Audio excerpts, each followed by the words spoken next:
So hello weeb's, कैसे हैं आप लोग। स्वागत है आपको ओताकू गाइस की एक नई वीडियो में। आज हम जिस टॉपिक पर बात करने वाले हैं उसका टाइटल आपने पहले ही देख लिया होगा। तो हाँ, आज हम रिव्यू देंगे एनीमे में स्पोर्ट्स जॉनर की one of the best series के बारे में, हाइक्यू। तो बिना देरी करते हुए बढ़ते हैं आगे।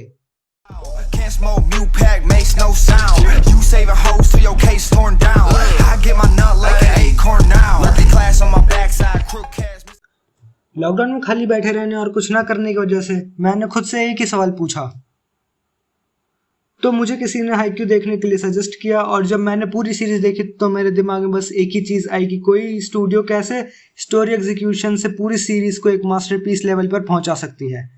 इसके डायरेक्शन, स्टोरी एग्जीक्यूशन और कुछ मोमेंट्स पर टॉप लेवल एनिमेशन के लिए प्रोडक्शन आईजी की कड़ी मेहनत को सलाम। तो हाइक्यू की स्टोरी कुछ इस तरह है कि हमारे प्रोटैगनिस्ट शोयो हिनाता एक दिन टीवी पर एक छोटे हाइट के हाई स्कूल स्टूडेंट को वॉलीबॉल खेलते हुए देखता है और उस प्लेयर की हाइट छोटी होने की वजह से उसे द लिटिल जायंट टाइटल दिया जाता है। और उसी टाइम हिनाता अपना ड्रीम सेट कर लेता है कि उसे भी उस लिटिल जायंट की तरह ही बनना है। फिर हिनाता अपने मिडिल स्कूल में वॉलीबॉल क्लब ज्वाइन करता है, लेकिन उसमें कोई होता ही नहीं है। वो अपना पहला मैच, या बोलूँ तो पहला ऑफिशियल मैच खेलता है जिसमें वो अपने दोस्तों को शामिल करता है। जैसे ही मैच शुरू होता है हिनाता की टीम एज एक्सपेक्टेड हारने लगती है, और जब हिनाता जंप करता है तो सब उसकी ऊंची जंप को देखकर चौंक जाते हैं, क्योंकि वो सच में बहुत ज़्यादा ही ऊंची होती है। मैच खत्म हो जाता है और हिनाता की टीम हार जाती है, और उसी समय हिनाता अपोनेंट टीम के सेटर के साथ एक तरह की दुश्मनी कर लेता है। हिनाता अपने हाई स्कूल में पहुंचा और वो वहां गया जहां पर द लिटिल जायंट था, करासुनो। लेकिन वो जैसे ही वहां पहुंचा उसने देखा कि वहां पर हिनाता के लास्ट मैच वाला बंदा कागेयामा खड़ा था। इसके बाद दोनों को सेम टीम में ही खेलना होता है। मैं स्पॉयलर्स देना नहीं चाहता, इसलिए पूरी स्टोरी आप सब खुद ही देख सकते हैं। और एक रिमाइंडर कि इस वीडियो में सिर्फ पूरी सीरीज से स्पॉयलर्स होंगे, तो जिन्होंने भी सीरीज नहीं देखी watch at your own risk. और अब बात करते हैं कैरेक्टर डेवलपमेंट के बारे में, जो पूरी सीरीज में आपको अच्छे से दिखेगा, और उसमें भी सबसे पहले इस बंदे का तो सबसे ज्यादा, सुकीशिमा। मुझे इस सीरीज के कैरेक्टर और उसके डेवलपमेंट जो कि शो ने एपिसोड वाइज किए हैं वो कुछ एक्सट्रीमली अलग लगे हैं। हर एक टीम से सभी प्लेयर्स की बैक स्टोरी और पास्ट डेज के बारे में बताया है, कम से कम बोरिंग रखते हुए, ना कि किसी एक ही टीम के प्लेयर्स के अराउंड पूरी स्टोरी। नॉर्मली हम कोई मैच देखते हैं तो हमें सिर्फ प्लेयर्स खेलते हुए दिखते हैं, लेकिन इस सीरीज से ये भी दिखाया है कि कोई भी मैच या प्रैक्टिस के दौरान एक एक सेकंड कितना कीमती होता है। और उस टाइम पर कोर्ट में बहुत सी चीज़ें हो रही होती हैं जिसे ऑडियंस के लिए समझना मुश्किल होता है। इसी डायरेक्शन और स्टोरी एग्जीक्यूशन की हेल्प से हम प्लेयर्स के एक प्रेशराइज्ड मैच में खेलने के एक्सपीरियंस को फील कर सकते हैं। इन शॉर्ट, ये एनीमे आपको सिर्फ स्पोर्ट्स के बारे में बताता ही नहीं बल्कि फील भी कराता है। कैरेक्टर डेवलपमेंट से भी ज़्यादा अगर किसी चीज़ ने मुझे इस सीरीज़ को बेहद पसंद करने की कोई वजह दी है तो वो है इसकी कॉमेडी। किसी भी सीन में आपको ऐसा नहीं लगेगा कि कॉमेडी जबरदस्ती घुसाने की कोशिश की गई है। इसमें हर एक कॉमेडी सीन नेचुरल है, जो पूरी एनीमे की सबसे अच्छी बात है। चाहे कोई कितना ही इंटेंस सीन क्यों ना चल रहा हो, हाइक्यू ने कॉमेडी के पार्ट में एकदम आग लगा दी है। इसमें सीरियस से सीरियस बंदे से भी कॉमेडी करवाना किसी आर्ट से कम नहीं, तो हमें इसके लिए हारुइची फुरुदाते को थैंक यू बोलना चाहिए। मेरी तरफ से हाइक्यू को कॉमेडी में 10 में से 10 रेटिंग।